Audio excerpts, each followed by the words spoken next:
And to break this all down, we'll bring in Republican Congressman Robert Onder of Missouri. Congressman, thank you for joining us on your Sunday. Appreciate it. Great to be with you this morning. Good. Well, now that Hegseth and Noem have been sworn in, are you confident about some of the other picks headed to the hearings this week, like RFK, Gabbard, and Kash Patel? How are you feeling? I am feeling good. I'm feeling good. Ultimately, it will be up to the senators, but I believe that ultimately Republicans, almost every Republican, and probably some of the Democrats will ultimately defer to the president. And I think these are great picks. These picks do indicate that President Trump, as he promised on the campaign trail, is going to shake things up. It will not be business as usual in Washington, D.C. And that's really the mistake that President Trump made back in 2017. I'm a business owner. What do we do when we're interviewing employees? We ask them about their experience. The problem is that back in 2017, too many of the people with experience had swamp experience, and they were loyal to the swamp and weren't going to fulfill Trump's agenda for turning the country around and reforming government. So I'm really enthused about Trump's nominees. How do you plan on working with Democrats as we look ahead to all that is ahead of you? How is this going to work out? What's your plan? Well, going forward, I think every so often the Democrats will join us in enacting sensible policy. In the last couple of weeks, we hit the ground running in the U.S. House of Representatives, and we passed the Laken-Riley Act. We passed the Protecting Women from Violent Illegal Immigrants Acts, and Democrats, 48 Democrats, joined us in passing those laws. So I think there are common sense Democrats who maybe have learned, too many have not, learned the lesson from November 5th and will join us in passing good legislation, and I hope over in the Senate join the Republicans in confirming good nominees. Trump has accepted House Speaker Mike Johnson's invite to address a joint session of Congress. That's going to happen in March, and this will be his first joint address of his second term. We know the Democrats and even some Republicans remain divided over Trump's agenda, especially when it comes to tax cuts or implementing tariffs. That has been such a hot topic just this week alone. How do you see this going? What do you expect to hear from him?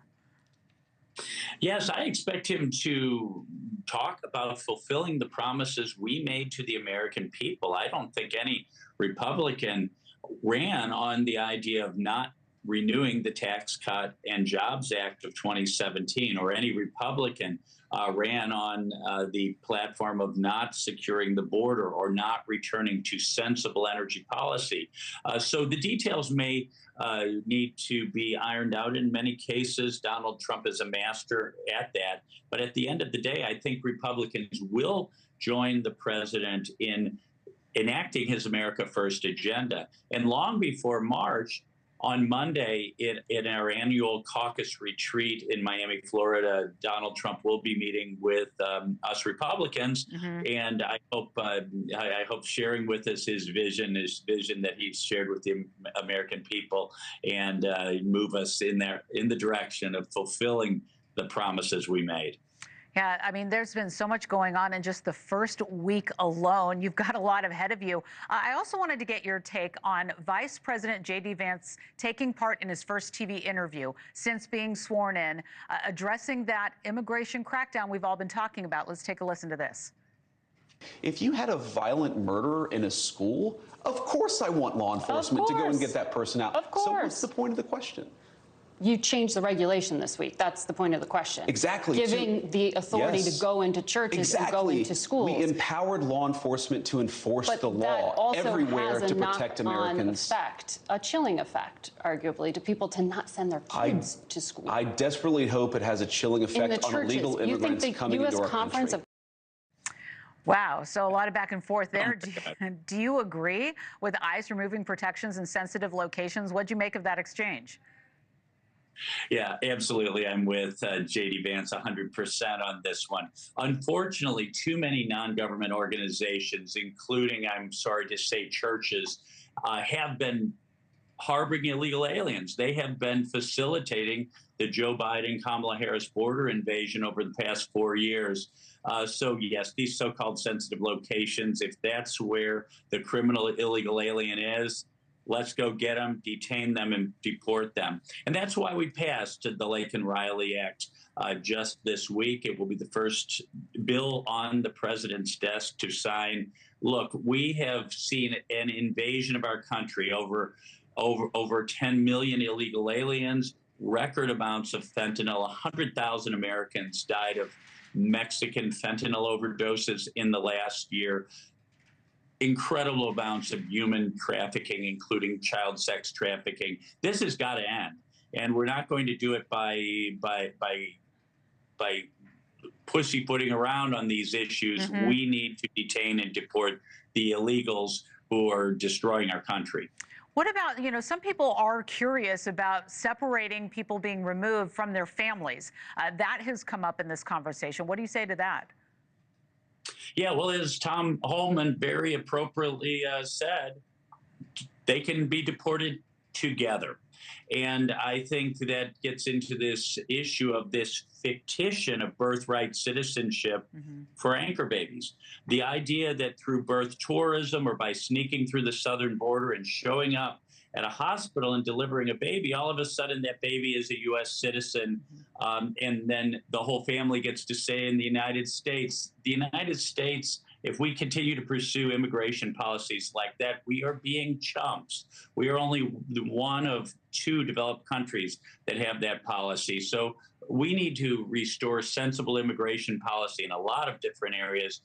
But we in Congress will help Donald Trump by funding the border wall, by funding additional Border Patrol and ICE agents, funding additional asylum judges and prosecutors to process the backlog of bogus asylum claims. We've got to do many things to secure the border. It's not going to be easy, but we're going to work with Donald Trump to get it done. And real quick on that issue about birthright, some legal scholars say it's unconstitutional. Do you agree? Well, I think the idea of anchor babies having birthright citizenship is unconstitutional. The 14th Amendment was passed after the Civil War to make it clear that Southern Democrats could not deprive freed black slaves of their civil rights. That is the context. The idea of automatic citizenship to anyone physically born in the United States, that never appeared anywhere in American law. It never was passed by Congress, never put in our Constitution. That was something Justice Brennan came up with in a footnote to a decision in 1982. So, I think there's very little question. Sensible immigration policy will include an end to automatic citizenship for anchor babies. All right. Well, it's certainly a hot topic. Congressman Robert Onder, thank you very much for being here today. We appreciate your perspective. We'll talk soon. Thank you. Great to be on. Thank you very much.